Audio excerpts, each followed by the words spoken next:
संस्कृत के कुछ क्वेश्चन हैं टीजीटी पीजीटी के अंतर्गत, तो आप लोग इसे एक बार ज़रूर देखें और वीडियो पसंद आने पर लाइक और सब्सक्राइब जरूर कर लें। चलिए क्वेश्चन शुरू करते हैं। अनार्य पर्दार व्यवहार यह सूक्ति किस ग्रंथ से उद्धृत है? तो यह सूक्ति किस ग्रंथ से उद्धृत है? आपको 4 ऑप्शन दिया गया है। पहला है मालविकाग्निमित्रम से, दूसरा है विक्रमोर्वशीयम से, तीसरा विज्ञान शाकुंतलम से और चौथा उत्तर रामचरितम से। तो यहाँ पे आपका ऑप्शन नंबर सी सही हो जाता है। ऑप्शन नंबर सी आपका राइट आंसर हो जाएगा। विज्ञान शाकुंतलम से यह सूक्ति उद्धृत है। नेक्स्ट क्वेश्चन देख लेते हैं। आशीरण्या न ते योग्या पौलोमी सदृश भव, यहाँ पौलोमी पद का अर्थ है। तो पौलोमी पद का अर्थ यहाँ पे पूछ रहा है, तो किससे लिया गया है? शकुंतला से लिया गया है या इंद्राणी से कि सीता से कि वसंत सेना से? तो यहाँ पे पौलोमी पद का अर्थ किससे लिया गया है? तो यहाँ पे आपका राइट आंसर हो जाएगा ऑप्शन नंबर बी। आपका यहाँ पे राइट आंसर हो जाएगा इंद्राणी। पौलोमी पद इंद्राणी के लिए यहाँ पे उद्धृत है। नेक्स्ट देखते हैं। अपसित पांडुपत्रा मुंचन्ते श्रुणीव लता, इस पंक्ति में अलंकार है। तो इस पंक्ति में कौन सा अलंकार है? उपमा अलंकार है कि रूपक अलंकार है कि उत्प्रेक्षा अलंकार है कि विभावना अलंकार है? तो यहाँ पे आपका सही आंसर हो जाएगा ऑप्शन नंबर सी, उत्प्रेक्षा अलंकार यहाँ पे है। क्या हो जाएगा? ऑप्शन नंबर सी आपका यहाँ पे उत्प्रेक्षा अलंकार राइट आंसर हो जाएगा। अगला क्वेश्चन है आपका, शकुंतला की लता बहन वन ज्योत्सना का विवाह किसके साथ हुआ? तो शकुंतला की जो लता बहन वन ज्योत्सना थी उसका विवाह किसके साथ हुआ है? तो यहाँ पे 4 ऑप्शन है, तो आपका यहाँ पे राइट आंसर हो जाएगा ऑप्शन नंबर बी, आम्र वृक्ष के साथ। आम्र वृक्ष के साथ ऑप्शन नंबर बी आपका यहाँ पे राइट आंसर हो जाएगा। नेक्स्ट क्वेश्चन है, शकुंतला गर्भ मंथरा एवं अनघ प्रसवा आदि शब्दों का प्रयोग किसके लिए करती है? तो यहाँ पे 4 ऑप्शन है, प्रियंवदा के लिए कि अनसुईया के लिए कि वन ज्योत्सना के लिए कि मृगी के लिए? तो राइट आंसर हो जाएगा आपका ऑप्शन नंबर डी, मृगी के लिए। ऑप्शन नंबर डी आपका राइट आंसर हो जाएगा मृगी के लिए। नेक्स्ट क्वेश्चन है, चोटिल मृग के मुख में शकुंतला किसका तेल लगाती है? तो यहाँ पे 4 ऑप्शन है, आंवले का, नारियल का, इंगुदी का या बादाम का? तो राइट आंसर हो जाएगा ऑप्शन नंबर सी, इंगुदी का तेल लगाती है। नेक्स्ट है, मार्गे पदानि खलु ते विस्मी भवंती, यहाँ ते पद में विभक्ति एवं वचन है। तो यहाँ पे पूछ रहा है ते पद में कौन सी विभक्ति और कौन सा वचन हो जाएगा? यहाँ पे आपको 4 ऑप्शन है, प्रथमा विभक्ति बहुवचन, प्रथमा विभक्ति द्विवचन, षष्ठी विभक्ति एक वचन या उपयुक्त सभी। तो यहाँ पे आपका राइट आंसर हो जाएगा ऑप्शन नंबर सी, षष्ठी विभक्ति एक वचन। ऑप्शन नंबर सी आपका यहाँ पे षष्ठी एक वचन राइट आंसर हो जाएगा। अगला प्रश्न है, शुश्रूषव गुरून, यहाँ शुश्रूषव पद की व्याकरणात्मक टिप्पणी होगी। तो यहाँ पे व्याकरणात्मक टिप्पणी पूछ रहा है, क्या हो जाएगा? तो यहाँ पे आपका option number B right answer हो जाएगा। ऑप्शन नंबर बी आपका राइट आंसर हो जाएगा। श्रु प्लस सन प्लस लोट लकार मध्यम पुरुष एक वचन। ठीक है, ऑप्शन नंबर बी यहाँ पे आपका राइट आंसर हो जाएगा। अगला प्रश्न है, बुद्धि का पर्यायवाची पद नहीं है। तो यहाँ पे बुद्धि का जो पर्यायवाची पद दिया गया है इसमें से कौन सा नहीं है पूछ रहा है। तो यहाँ पे 4 ऑप्शन दिए गए हैं, मनीषा, सेमुसी, विषणा और सुकृति। तो यहाँ पे आपका क्या राइट आंसर हो जाएगा? ऑप्शन नंबर डी, यह नहीं होगा, सुकृति नहीं होगा यहाँ पे।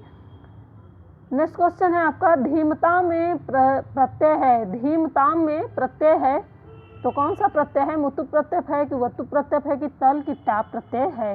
तो यहाँ पे राइट आंसर हो जाएगा आपका ऑप्शन नंबर ए, मुतु प्रत्यय। ऑप्शन नंबर ए आपका राइट आंसर हो जाएगा। धीमताम में मुतु प्रत्यय हो जाएगा।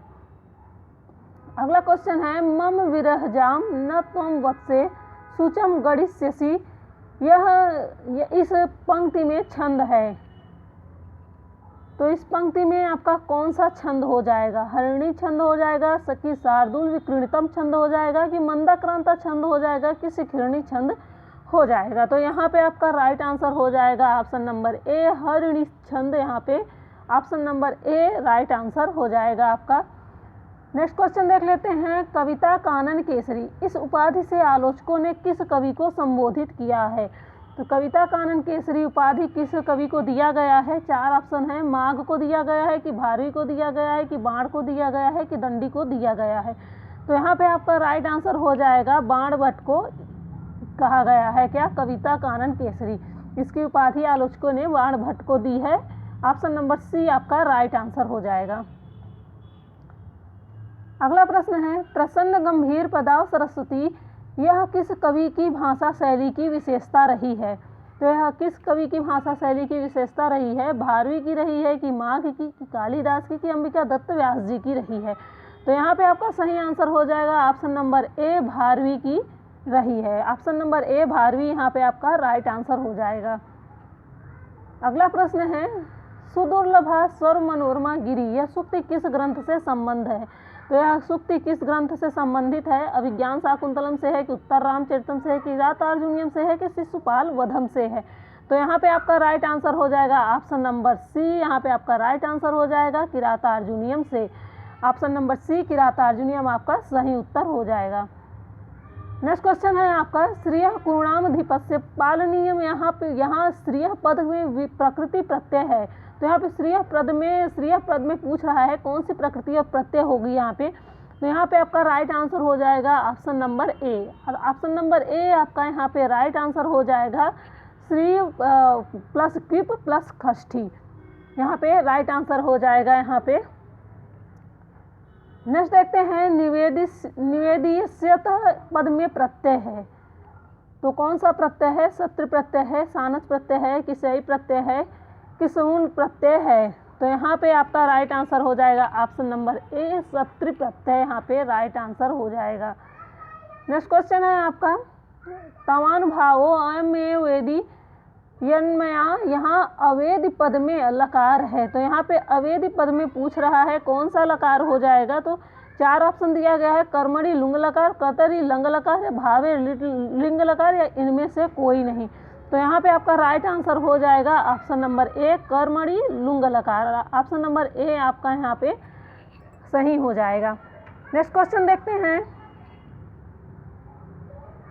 नक्तम च दिवा च इस समास विग्रह से समासिक पद होगा। तो इस समास विग्रह से समासिक पद कौन सा हो जाएगा। यहाँ पे चारों ऑप्शन में से आपका एक ऑप्शन सही है, कौन सा हो जाएगा आपका। तो ऑप्शन नंबर बी आपका यहाँ पे राइट आंसर है। ऑप्शन नंबर बी नक्तन दिवम, यहाँ पे राइट आंसर हो जाएगा option number B. Next question देखते हैं, भृशम पद का क्या अर्थ है।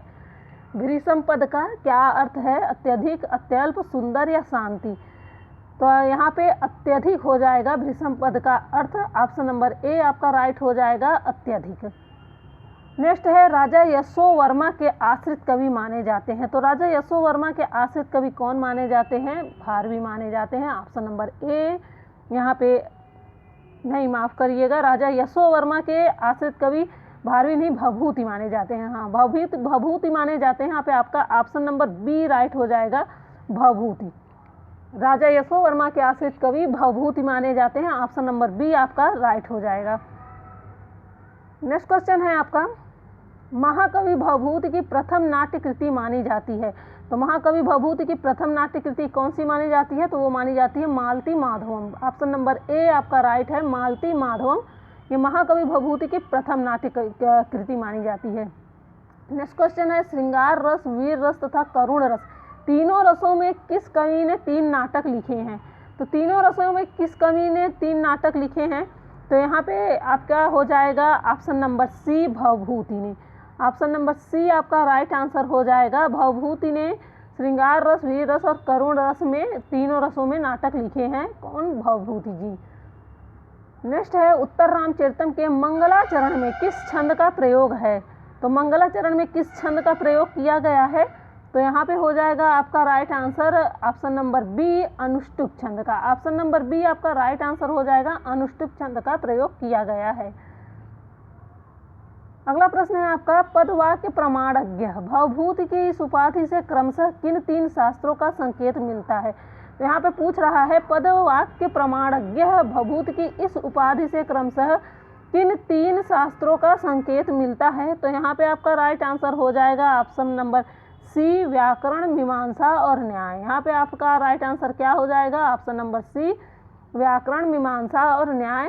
ये तीनों शास्त्रों का संकेत यहाँ पे मिलता है। नेक्स्ट क्वेश्चन है आपका, भवभूति के प्रिय छंद माने जाते हैं। तो भवभूति के प्रिय छंद कौन से माने जाते हैं? अनुष्टुप एवं शिखरणी की, वंशस्थ एवं इंद्र वज्रा की, वसंत तिलका एवं आर्या की, शिखरणी एवं उपेंद्र वज्रा। तो यहाँ पे हो जाएगा आपका right answer option number A, अनुष्टुप एवं शिखरणी भवभूति के प्रिय छंद माने जाते हैं। ऑप्शन नंबर ए आपका यहाँ पे राइट आंसर हो जाएगा। नेक्स्ट क्वेश्चन है आपका, उत्तर रामचरितम में कुल कितने श्लोक हैं? तो उत्तर रामचरितम में कुल कितने श्लोक हैं? तो इसमें लगभग 256 श्लोक हैं। कितना? लगभग 256 श्लोक हैं। तो ऑप्शन नंबर सी आपका यहाँ पे राइट हो जाएगा, लगभग 256 श्लोक। आपका नेक्स्ट क्वेश्चन है, भवभूति शिखरणी निर्गल तरंगिनी, यहाँ भवभूति के शिखरणी छंद की प्रशंसा किसने की है? तो यहाँ पे भवभूति के शिखरणी छंद की प्रशंसा किसने की है? 4 ऑप्शन दिया गया है। तो यहाँ पे आपका option number B right answer हो जाएगा, क्षेमेंद्र ने। ऑप्शन नंबर बी क्षेमेंद्र ने यहाँ पे आपका राइट आंसर हो जाएगा। नेक्स्ट क्वेश्चन है, किस पात्र को भवभूति ने अपनी रचनाओं में कोई स्थान नहीं दिया है? तो किस पात्र को भवभूति ने अपनी रचनाओं में कोई स्थान नहीं दिया है? नटी को, कि सूत्रधार को, विदूषक को, कि प्रतिहारी को? तो यहाँ पे आपका राइट आंसर हो जाएगा ऑप्शन नंबर सी, विदूषक को। विदूषक को भवभूति ने अपनी रचनाओं में कोई स्थान नहीं दिया है। ऑप्शन नंबर सी आपका यहाँ पे सही हो जाएगा, विदूषक।